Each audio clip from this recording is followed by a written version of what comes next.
ఆంధ్రప్రదేశ్లో జరుగుతున్న తాజా రాజకీయ పరిణామాలపైన ప్రముఖ రాజకీయ విశ్లేషకుల్లో ఒకరైన ప్రొఫెసర్ కంచె ఐలయ్య పలు కీలకమైన వ్యాఖ్యలు చేశారు. అధికారంలోకి తిరిగి రాకపోతే ఖచ్చితంగా టీడీపీ పార్టీ దెబ్బతింటుందని భావించిన చంద్రబాబు నాయుడు ఎలాంటి పని చేయడానికైనా వెనుకాడరు అంటూ ఆయన అభిప్రాయం తెలిపారు. జనసేన, బీజేపీ పొత్తు పెట్టుకోవడం టీడీపీ పార్టీకి చాలా అనుకూలంగా 2024లో మారిందని, గతంలో చంద్రబాబు, మోదీని ఎన్నో విమర్శలు చేశారు. మళ్ళీ ఇప్పుడు మిత్రుడిగా మలుచుకోవడం చాలా వ్యూహాత్మకం అంటూ తెలిపారు. చంద్రబాబు అరెస్ట్ అయిన తర్వాతే ప్రజల్లో సానుభూతి పెరిగిందని, అదే టీడీపీ పార్టీకి బలంగా మారిందని తెలిపారు. ఇలాంటి సమయంలోనే మాజీ ముఖ్యమంత్రి వైఎస్ జగన్మోహన్ రెడ్డి రాజకీయ ప్రణాళిక పైన కూడా చాలా సూచనలు ఉన్నాయని తెలిపారు. జగన్ ఒంటరిగా పోటీ చేస్తానని వైఖరి మార్చుకోవాలని, ఒక జాతీయ పార్టీతో కలిస్తే మేలు అన్నట్టుగా తన అభిప్రాయమని తెలిపారు ఐలయ్య.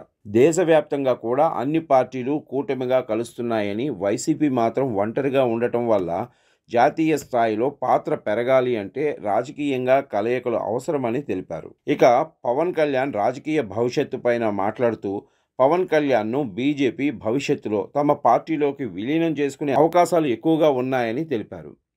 మహారాష్ట్ర తరహాలో కాపు సామాజిక వర్గానికి ముఖ్యమంత్రి పదవి ఇవ్వాలని, అందుకు సంబంధించి వ్యూహాలు బీజేపీ అమలు చేసేలాగా కనిపిస్తోంది అంటూ ఐలయ్య తెలిపారు. అలాగే ఉప ముఖ్యమంత్రిగా రామ్ మాధవ్ను నియమించేలాగా కూడా బీజేపీ వ్యూహం రచించవచ్చు అంటూ తెలిపారు.